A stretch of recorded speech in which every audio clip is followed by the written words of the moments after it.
वो पांचवां साथी, एक ऐसी यात्रा जहां मंजिल नहीं, सफर डरावना था।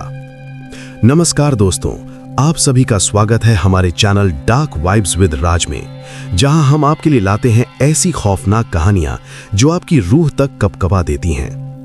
आज की कहानी है एक ऐसे होटल की जो न सिर्फ आपको ठहरने की जगह देता है, बल्कि आपकी आत्मा को हमेशा के लिए वहीं का वहीं छोड़ जाता है। आज मैं आपको सुनाने जा रहा हूं हेरिटेज व्यू लॉज रूम 17 की वो डरावनी घटना, जहां मुंबई के 5 दोस्तों की मस्ती की ट्रिप एक ऐसी कोशिश में बदल गई जहां जिंदा बच निकलना ही सबसे बड़ी जीत थी। लेकिन उससे पहले अगर आप हमारे चैनल पर नए हैं तो कृपया चैनल को सब्सक्राइब जरूर करें, ताकि हमारी हर नई कहानी का डर आपके दिल तक सबसे पहले पहुंच सके। और दोस्तों, कमेंट में हमें यह भी बताएं कि आप हमारी कहानियां किस शहर या गांव से सुन रहे हैं। अगली वीडियो में आपके नाम और स्थान का जिक्र भी किया जाएगा। तो चलिए अब बिना किसी देरी के शुरू करते हैं आज की खौफनाक कहानी, वो पांचवा साथी, रूम 17 का श्राप। मुंबई की चकाचौंध और ऑफिस की रूटीन से ऊबे 5 दोस्तों ने एक सप्ताह की ट्रिप प्लान की थी। Assam, Switzerland of the East, Haflong.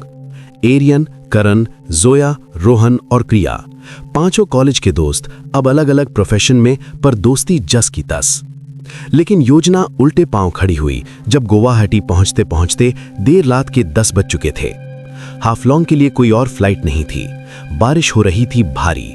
Heritage view laws नाम का एक होटल पलटन बाजार की एक संकरी गली में, गूगल मैप्स पर किफायती और क्लीन लिखा था।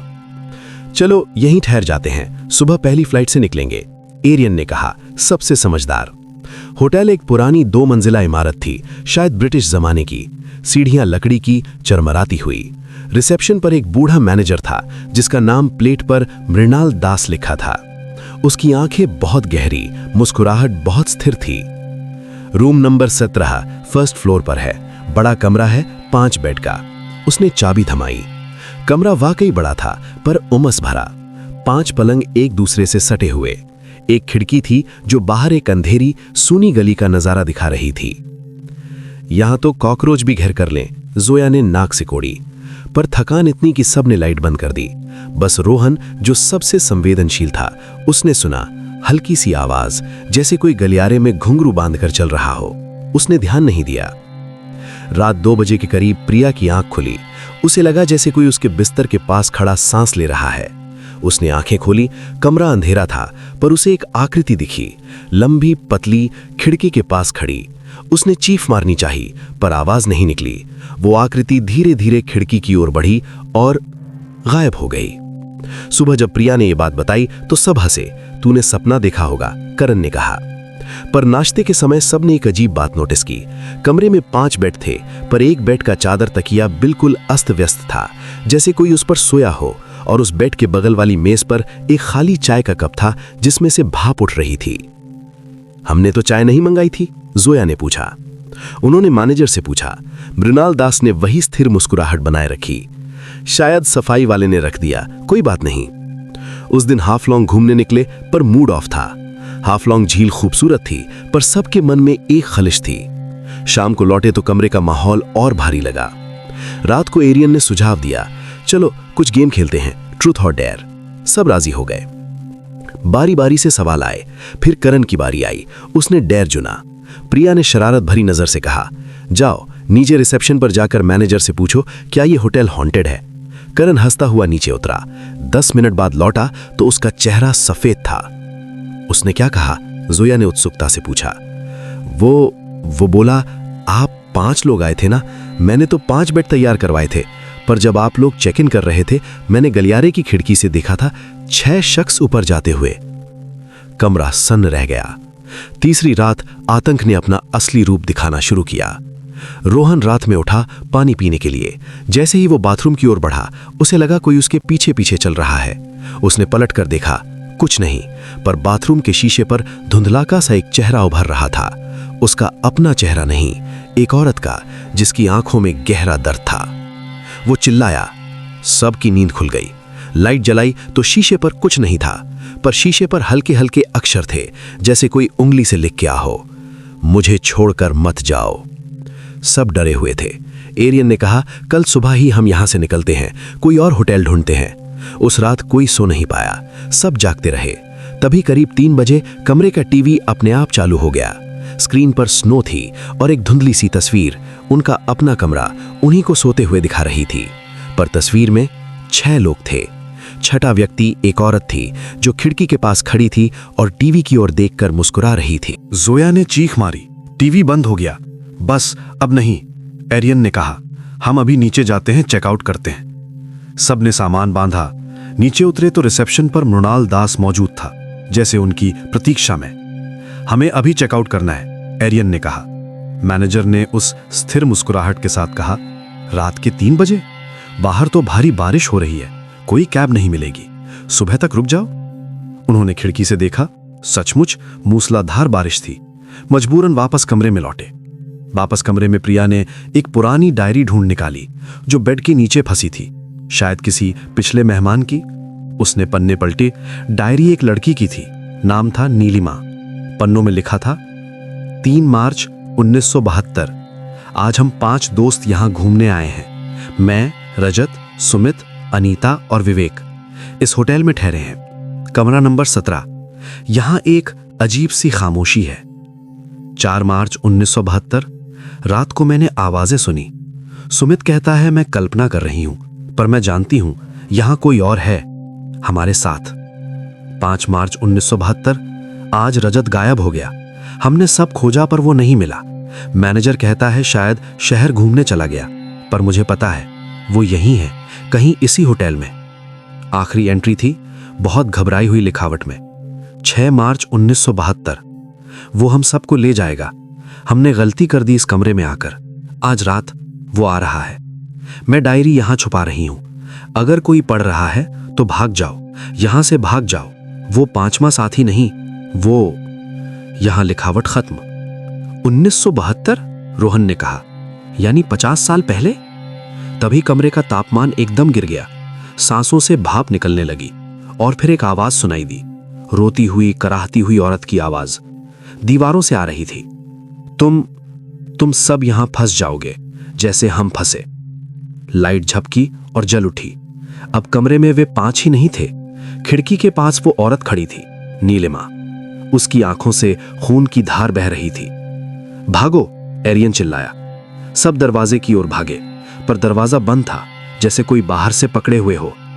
औरत की आत्मा ने धीरे धीरे अपनी कहानी सुनाई। 1972 में नीलिमा और उसके 4 दोस्त यहां घूमने आए थे। उन्होंने कमरा 17 लिया। तब ये होटल नहीं, एक जमींदार की कोठी था। जमींदार की बेटी की यहां हत्या हुई थी और उसकी आत्मा फंस गई थी। वो हर 5 साल बाद 5 नए लोगों की आत्माओं की मांग करती थी ताकि वो खुद मुक्त हो सके। नीलिमा और उसके दोस्त उसके शिकार बने। उनकी आत्माएं इस होटल में फंस गईं, पर एक शर्त थी, अगर वे किसी नए समूह को अपनी जगह फंसा दें तो वे मुक्त हो सकते थे। 50 साल से हम कोशिश कर रहे हैं। नीलिमा की आवाज कांप रही थी, पर कोई पूरा समूह नहीं फंसा। कुछ भाग गए, कुछ पागल हो गए, पर तुम 5 पूरे रुके हो और अब तुम हमारी जगह ले लोगे। नहीं, प्रिया चिल्लाई, हमें जाने दो। मैं नहीं रोक सकती। जब तक कोई नया समूह नहीं फंसता हम मुक्त नहीं हो सकते। और मैं इतने सालों से इस कमरे में अकेली हूं। मैं मुक्ति चाहती हूं।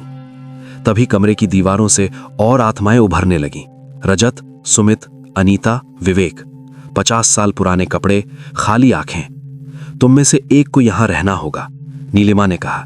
बाकी 4 जा सकते हैं। चुनाव तुम्हें करना है। सुबह का उजाला होते होते होटल का कमरा नंबर 17 सूनी खामोशी में डूबा था। मृणाल दास ने दरवाजा खोला। उसकी आंखों में कोई हैरानी नहीं थी। उसने कमरे को देखा। 4 लोग सामान बांध रहे थे। उनके चेहरे पर थकान, राहत और एक गहरा डर था। एरियन ने चेकआउट किया। मैनेजर ने बिल दिया और अपनी स्थिर मुस्कुराहट के साथ कहा, अगली बार फिर आइएगा। विचारों बाहर निकले। धूप चमक रही थी, पर उनके दिल पर अंधेरा छाया हुआ था। टैक्सी में बैठते हुए जोया ने पूछा, तुम्हें कुछ याद है कल रात? मत पूछो, करण ने आंखें बंद करके कहा। बस भूल जाओ, हम भाग निकले, बस इतना काफी है। टैक्सी चल पड़ी। पीछे मुड़कर देखा तो हेरिटेज व्यू लॉज का बोर्ड धूप में चमक रहा था और पहली मंजिल की खिड़की पर एक आकृति खड़ी थी, उन्हें देख रही थी। प्रिया ने आंसू पोंछे। वो वहीं रह गया। एरियन ने उसके कंधे पर हाथ रखा। हमें कोई चारा नहीं था, वरना हम सब। उन्होंने बात पूरी नहीं की। मुंबई लौटने के बाद भी वे चार कभी उस रात के बारे में बात नहीं कर पाए, पर उनकी जिंदगियां बदल गई थीं। एरियन अब रात में लाइट जलाकर सोता। करण को हर छोटी आवाज से डर लगता। जोया ने सभी सोशल मीडिया अकाउंट्स डिलीट कर दिए और प्रिया अक्सर रोने लगती। 1 महीने बाद एरियन के घर पर उनकी मुलाकात हुई। शराब के कुछ पैक के बाद डर कम हुआ। तभी जोया ने एक बात कही जिससे सबकी रूह कांप गई। उस रात जब हमने चुनाव किया था कि कौन रहेगा, तुम्हें याद है ना कि हमने किसे चुना था? सब चुप रहे। याद था, पर कहना नहीं चाहते थे। हमने रोहन को चुना था, प्रिया ने फुसफुसाते हुए कहा, क्योंकि वो सबसे कमजोर था, सबसे डरपोक। पर क्या तुमने कभी सोचा कि जिस दिन हमने चेक इन किया था, उस दिन मैनेजर ने कहा था कि उसने 6 लोग ऊपर जाते देखे। हम तो 5 थे, फिर छठा कौन था? कमरा सन्नाटे से भर गया। मतलब रोहन तो हमारे साथ ही था। तो छठा शख्स कोई और था, शायद नीलिमा या कोई और, या शायद रोहन हमारे साथ ही नहीं था। शायद वो पहले ही। उसने बात पूरी नहीं की, पर सब समझ गए। तभी एरियन का फोन बजा, एक अननोन नंबर। उसने कनेक्ट किया। दूसरी तरफ से आवाज आई, रोहन की आवाज।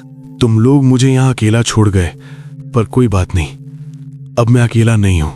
नीलिमा, रजत सब हैं यहां और हम तुम्हारा इंतजार कर रहे हैं। अगली बार जब 5 दोस्तों का ग्रुप आएगा तो हम में से एक को छुटकारा मिल जाएगा। शायद तुम में से कोई वापस आए। कॉल कट गई। चारों के चेहरे बेदम हो गए। उन्होंने महसूस किया ये खत्म नहीं हुआ था, शायद कभी खत्म ही नहीं होगा। अगले दिन एरियन ने रिसर्च शुरू की। उसने 1972 के अखबारों के आर्काइव खंगाले और उसे एक छोटी सी खबर मिली, हाफलॉन्ग जाने वाले 5 युवक युवतियों का अचानक लापता होना। खबर में नाम थे नीलिमा, रजत, सुमित, अनीता, विवेक और एक छठा नाम, देव। डायरी में तो छठा नाम नहीं था। उसने और गहरी खोज की। एक पुराने ब्लॉग पर उसे एक पोस्ट मिली जिसमें एक व्यक्ति ने लिखा था, मेरे दादा उस होटल में काम करते थे। उन्होंने बताया कि 1972 में 6 लोग आए थे, पर सिर्फ 5 का नाम रजिस्टर में था। छठा व्यक्ति, देव, वो होटल का ही कर्मचारी था जो उन युवाओं को घुमाने के लिए साथ गया था, पर वो कभी वापस नहीं आया। एरियन की सांसें तेज हो गईं। उसने मृणाल दास की तस्वीर ढूंढी एक पुरानी फाइल में, और फिर उसे एक पुरानी फोटो मिली, 1970 की होटल स्टाफ की ग्रुप फोटो। उसमें एक जवान लड़का था। नीचे कैप्शन था, देव हाउसकीपिंग। देव की शक्ल वही थी जो मृणाल दास की थी, बस उम्र का फर्क था। नहीं, एरियन ने फुसफुसाया, यह नहीं हो सकता। उसने फोन उठाया और उस अननोन नंबर पर वापस कॉल की। कोई जवाब नहीं। उसने मैसेज किया, तुम देव हो ना? तुम ही मृणाल दास हो? तुम ही उस होटल का हिस्सा हो? तुमने नीलिमा और उसके दोस्तों को फंसाया और अब तुम हर 5 साल बाद नए शिकार ढूंढते हो। कुछ मिनट बाद रिप्लाई आया, तुमने सच ढूंढ लिया, पर अब तक देर हो चुकी है। तुमने एक साथी को हमारे हवाले कर दिया। अब तुम भी हमसे जुड़ चुके हो, हमेशा के लिए। एरियन ने फोन फेंक दिया। अब उसे समझ आया कि मृणाल दास कोई मैनेजर नहीं, वो देव था जो 50 साल से उस होटल में फंसा हुआ था, और वो अब दूसरों को फंसाकर खुद आजाद होना चाहता था। 1 साल बीत गया। चारों दोस्त अलग अलग शहरों में चले गए, पर उन्हें हर रात सपने आते, रोहन का चेहरा, नीलिमा की आवाज और वो होटल का गलियारा। एक दिन एरियन को एक मेल आया, एक ट्रैवल ब्लॉग से। सब्जेक्ट था, असम का रहस्यमयी हेरिटेज व्यू लॉज, एक अनोखा अनुभव। मेल में फोटो थी 4 नए चेहरे मुस्कुराते हुए होटल के सामने, और उनके पीछे खिड़की पर 5वां चेहरा, रोहन का। मेल में लिखा था, हमारा ग्रुप अब पूरा हो गया है, तुम्हारा कर्ज चुकाने का समय आ गया है। तुम में से एक को वापस आना होगा, नहीं तो तुम्हारे सभी प्रियजन। एरियन ने मेल डिलीट कर दिया, पर वो जानता था ये डिलीट नहीं होगा। ये चक्र चलता रहेगा। हर 5 साल बाद एक नया ग्रुप, एक नया शिकार, और शायद एक दिन उसे वापस जाना होगा उस होटल में, कमरा नंबर 17 में, जहां 50 साल पुरानी आत्माएं इंतजार कर रही हैं एक नए साथी का। ये कहानी सिर्फ एक हॉन्टेड होटल की नहीं, बल्कि उस श्राप की है जो एक गलत फैसले से शुरू होता है। जब 5 दोस्तों ने एक डरावनी रात में अपने ही साथी को छोड़ने का फैसला किया, तो वो एक अंतहीन चक्र का हिस्सा बन गए। असम की सुंदर वादियों के पीछे छिपे इस रहस्य ने उन्हें ये सीख दी कि कभी-कभी डर हमें इंसानियत से दूर कर देता है और उसकी कीमत हमेशा के लिए चुकानी पड़ती है।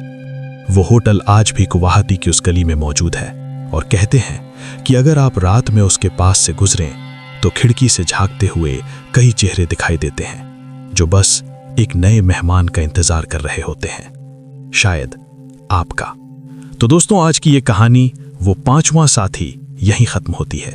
एक ऐसा श्राप जहां दोस्ती, डर और जीने की जद्दोजहद का एक अजीब मेल था। कौन जीता कौन हारा ये तो वही जानते हैं जो उस रात रूम 17 में मौजूद थे। लेकिन आज भी गुवाहाटी की उस गली से गुजरने वाले लोग हेरिटेज व्यू लॉज की खिड़कियों से झांकते हुए कई चेहरों को महसूस करते हैं। कहा जाता है कि हर 5 साल बाद वो होटल फिर से अपना नया शिकार ढूंढता है और शायद अगला शिकार कोई और नहीं बल्कि हम में से कोई हो। तो दोस्तों, आपको आज की कहानी कैसी लगी कमेंट में ज़रूर बताएं। और हाँ, अगर आपके शहर या गांव की भी कोई डरावनी कहानी है तो उसे भी हमारे साथ साझा करें। हो सकता है अगली वीडियो में आपकी कहानी का जिक्र हो। चैनल को सब्सक्राइब करना ना भूलें और बेल आइकन को दबाना ताकि आप हमारी हर नई वीडियो से अपडेट रहें। फिलहाल के लिए इजाज़त दीजिए। नमस्कार।